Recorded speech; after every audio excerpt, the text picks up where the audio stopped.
Alright, please cue.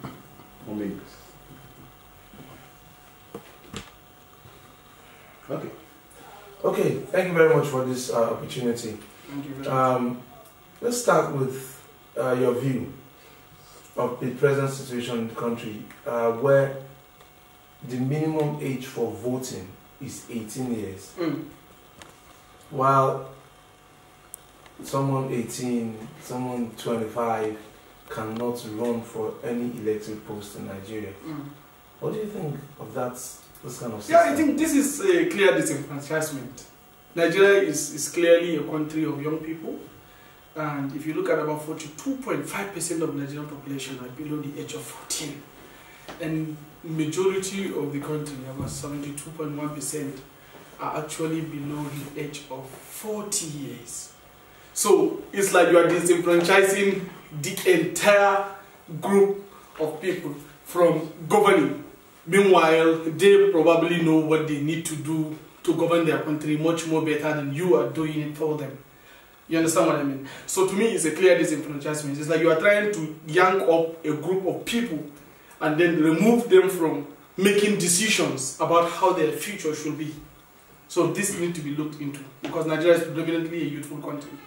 But some people have said, look, the age restriction is because the young people of today are not ready for leadership. I don't think so. Unlike what we had in the 60s, unlike what we had in the 50s, and the 70s. Yes. Remember the likes of Gowon, the likes of Shagari, Yes. the likes of Matthew Mbu, were all holding elected posts, ministers. Even the present Minister of Agriculture became a minister at the age of 35. Back in those days. Even Professor Pat Utomi became a CEO at the age of, when he was in his 20s. Yes. But that was then.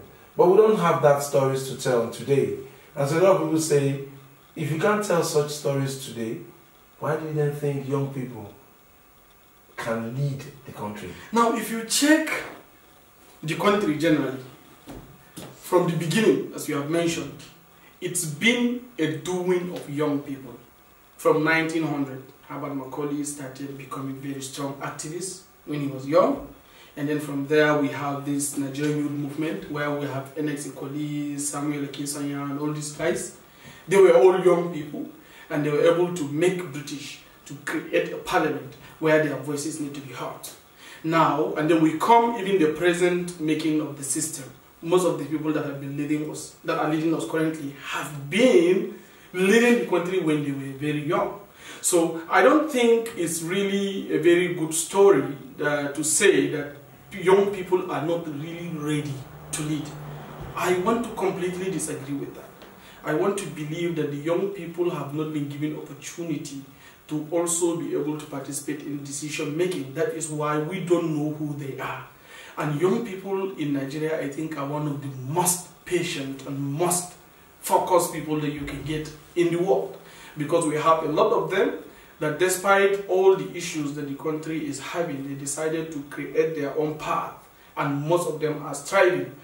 Just in World Bank survey conducted in 2014 on youthful population of Nigeria, about 24% of them works for themselves. And about 82% say that though they are working somewhere, but one day they will also work for themselves. This is very entrepreneurial country.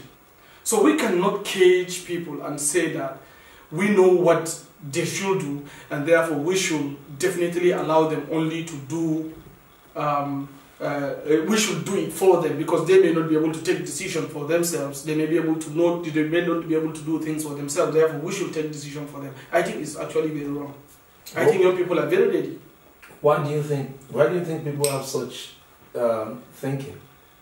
Yeah, actually, to the best of my knowledge, you know, we are very traditional in nature in African society, and usually in an average African man, especially in a conservative African settings, you always used to see a child for as long as you live as a father.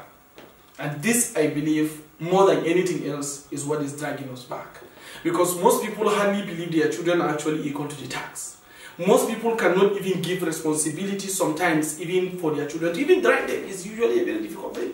Take less of taking responsibility. Some people even decide the spouses their children can marry. This is the society we are living in. So if in this kind of minor personal decisions, parents still insist on certain things, then imagine in leadership. So it just had to do with perception and traditional beliefs that we are parents and we remain parents as long as we live. And therefore, we should be able to guide and lead you as long as we live. And this is really wrong. Because if this continues, that means we, the children that are coming up with the younger generation, we will not have opportunity to be mentored by the generation that is aging. And it's also another problem. Because if you have a disconnect in the society where the aged people are going, and then the younger people are coming and they don't have mentorship guidance in their process of leading, that means you have a disconnect in the society. That means if they go and the next generation of Nigerians are coming, it's likely that we're going to have a chaotic society.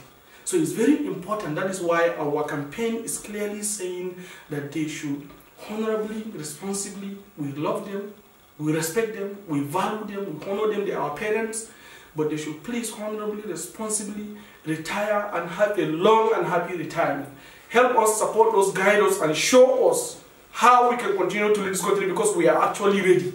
We have started many things, many youths have started from ground zero and they were able to build something up from nothing. So if somebody can start from nothing, make something out of it, then definitely we are ready to make a country. That is what we are saying. What roles do you think young people can play in this new drive for young people to take over leadership? Role that young people can play. I think young people can play almost in all the roles that is currently happening in this country, in all the structures. Let me give you an example of a society that trusted its own youthful population, and it may surprise you seriously. Saudi Arabia. Saudi Arabia, King Faisal made the current Saudi Arabia what it is today. His father appointed him an ambassador of United States to Saudi at the age of 12 years. You can imagine this. And this guy was able to define American-Saudi relationship that protects Saudi and guarantees them protection and security from American government today that we are seeing.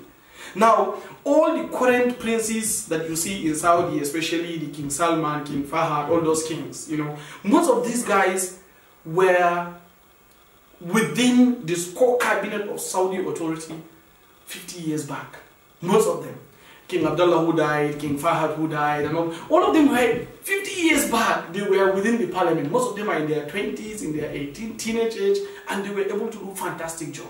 Understanding this, that is why you see there is a shift now in their leadership. They are giving it to their younger generation. Now the youngest guy among the princes, 32 years, was now made the de facto crown prince. You understand what I mean? Because you understand that countries are actually made by young people. Because young people are the people that are ready to take risks, to take chances, to be innovative, and then to be able to confront challenges head-on, with full energy, with full drive. Governance doesn't need experience in its process. It only needs some wisdom and the study of what others that have been governing have done, you know, where they fell, you know, and where they got it right, you amplify it and then continue moving forward. Now, you can't have a young, full dynamic country like Nigeria, and then you now have leaders that are not be able to take risks and move the country forward. So it's a problem. So when you alienate your young generation in society, you're actually completely shutting down the entire country's prospect of growth. And that is why young people can play all roles. I gave you diplomatic example because this is one of the most sophisticated relationships that you can have in governance between one country to the other, and especially country as sophisticated, as wide, as large as United States. A 12-year-old boy started this negotiation process that made Saudi what it is today. So I think we are just really undervaluing ourselves with young people because we feel like we are not ready, as it's been marketed to us that we are not ready.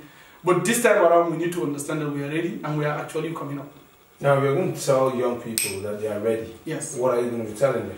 What I will tell them is to go back and look into themselves and think about their life in the next 20 years and think about their life 20 years back. Where were they and where are they going?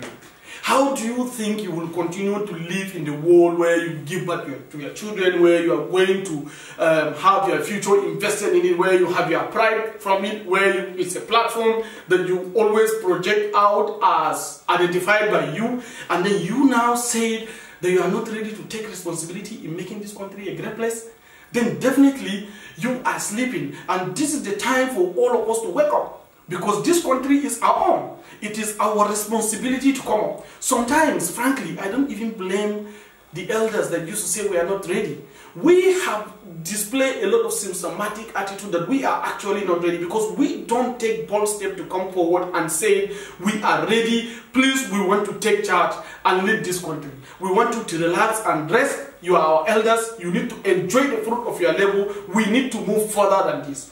When a country is moving into fourth industrial revolution, when the world order is transforming from security defined to supply chain world order, when borders are pushed by bridges, we are supposed to have people that are taking risks in making Nigeria a great nation and then defining our part into global community. That is what we should be thinking, and it is our responsibility to do it, we the young people.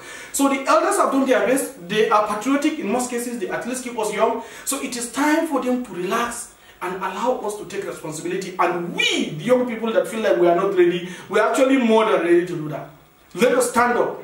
Let us fix our country, because we can actually all do it.